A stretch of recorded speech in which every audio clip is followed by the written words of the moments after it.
नमस्कार, मी वीनास kitchen cooking with लव मध्ये आपल्या सर्वांचं मनापासून स्वागत आहे। तर आज मी बनवणार आहे आषाढ स्पेशल गव्हाच्या पिठापासून खुसखुशीत अशा कापण्या। तर या कापण्या शक्यतो आषाढ महिन्यातच बनवतात। तसेच मराठवाडा, पश्चिम महाराष्ट्र या भागात या कापण्या आषाढ महिन्यात जास्त प्रमाणात बनवल्या जातात। तर आता या गव्हाच्या खुसखुशीत कापण्या कशा बनवायच्या ते बघण्याकरता आपण सर्वात प्रथम रेसिपीला सुरुवात करूया। प्रथम बघूया त्यासाठी लागणारे साहित्य। 2.5 वाटी गव्हाचं पीठ घेतलेलं आहे। त्यानंतर अर्धी वाटी बेसन पीठ घेतलेलं आहे, 1 वाटी गूळ घेतलेला आहे, 1 वाटी पाणी, 1 चमचा खसखस, 1 चमचा पांढरे तीळ, 1 चमचा सुंठ पावडर व 1 चमचा बडीशोप पावडर। तर कापण्या बनवण्याकरता सर्वात प्रथम आपण गुळाचं पाणी तयार करून घेऊया। तर गुळाचं पाणी करण्याकरता मी 1 वाटी पाणी घेतलेलं आहे, त्यामध्ये 1 वाटी गूळ घालायचा आहे। मीडियम फ्लेमवर चमच्याने सतत ढवळून याचं आपल्याला पाणी करून घ्यायचं आहे। गुळाचं पाणी झालं की गॅस बंद करायचा आहे। याचा आपल्याला पाक तयार करायचा नाही, तर आपल्याला हे पातळच वापरायचं आहे। तर एका पातेल्यामध्ये मी 2.5 वाटी गव्हाचं पीठ घेतलेलं आहे, यामध्ये अर्धी वाटी बेसन पीठ घालायचं आहे। त्यानंतर 1 चमचा बडीशोपची पावडर घालायची आहे। त्यानंतर 1 चमचा सुंठ पावडर घालायची आहे। तुम्ही यामध्ये वेलची पूड घातली तरीही चालेल।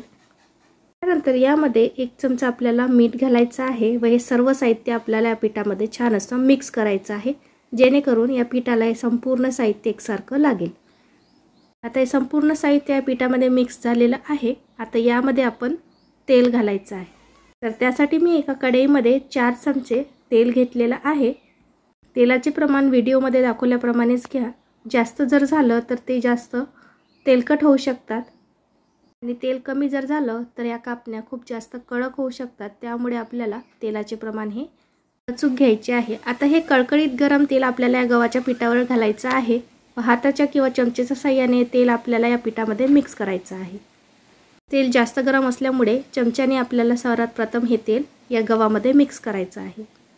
आता हाताच्या साहाय्याने चोळून आपल्याला हे तेल संपूर्ण गव्हाच्या पिठाला लावायचं आहे। तेल संपूर्ण गव्हाच्या पिठाला लागल्यामुळे आपल्या या कापण्या छान अशा खुसखुशीत होतात। आता गुळाचं जे पाणी आपण तयार करून घेतलेलं होतं ते एका चाळणीने गाळून थोडं करून आपल्याला या गव्हाच्या पिठामध्ये घालायचं आहे व याला मिक्स करायचं आहे। एका वेळेस संपूर्ण पाणी आपल्याला घालायचं नाही, थोडं करून आपल्याला हे पाणी मिक्स करायचं आहे। थोडंसं कोमट झाल्यानंतरच आपल्याला हे पाणी मिक्स करायचं आहे, अगदी गरम पाणी यामध्ये घालू नका। तर मला हे संपूर्ण गुळाचं पाणी लागलेलं आहे व त्यानंतर आणखी थोडं पाणी मी यामध्ये घातलेलं आहे। काही गहू भरपूर प्रमाणात पाणी शोषून घेतात, त्यामुळे त्याला जास्त प्रमाणात पाणी लागतं आणि काही गव्हाचं पीठ हे थोड्याशा पाण्यामध्ये सुद्धा खूप जास्त असं आसट भिजवलं जातं, त्यामुळे तुम्ही थोडं करून पाणी घालून अशा प्रकारे घट्टसर असा पिठाचा गोळा मळून घ्यायचा आहे। मला या ठिकाणी 1.5 वाटी पाणी हे पीठ भिजवण्याकरता लागलेलं आहे। तर एक 5 मिनिटं याला रेस्ट केल्यानंतर आपण याची आता पाती लाटून घेऊया। जास्त वेळ याला रेस्ट करायला ठेवू नका, नाहीतर हे जास्त आसट होऊ शकतं, कारण यामध्ये आपण बेसन पीठ घातलेलं आहे। आता याला तेल न लावता आपल्याला पोळपाटावर लाटून घ्यायचं आहे। अशा प्रकारे आपल्याला हे पाती लाटायची आहे व यावर आपल्याला खसखस टाकायची आहे।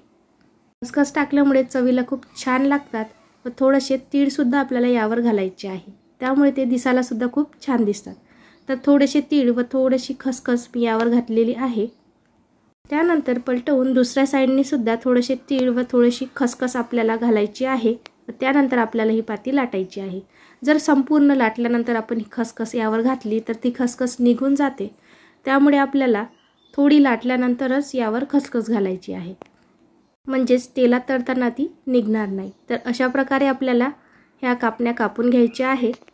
त्याप्रमाणे आपण शंकरपाळे कापतो त्याप्रमाणे आपल्याला कापण्या कापून घ्यायच्या आहे, परंतु शक्यतो कापण्या ह्या डायमंड शेपमध्ये असतात। तर अशा प्रकारे या डायमंड शेपमध्ये संपूर्ण कापण्या कापून घेतलेल्या आहे।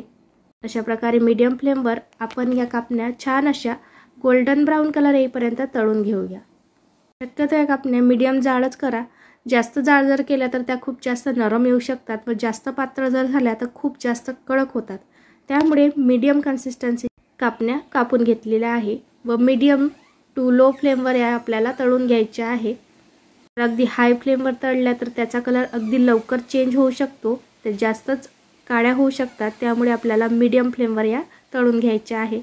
व हाय फ्लेमवर तळल्यामुळे त्या कच्च्यासुद्धा राहू शकतात. त्यामुळे मीडियम फ्लेमवर छान असा गोल्डन ब्राऊन कलर येईपर्यंत याला तळून घ्यायचा आहे. आता हलक्याशा गोल्डन ब्राऊन या तळून झालेल्या आहे. हलका गोल्डन ब्राऊन कलर आला की याला आपल्याला काढून घ्यायचं आहे, कारण तेलातून काढल्यानंतर सुद्धा त्याची तळण्याची प्रोसेस चालूच असते. त्यामुळे आपल्याला या काढून घ्यायच्या आहे.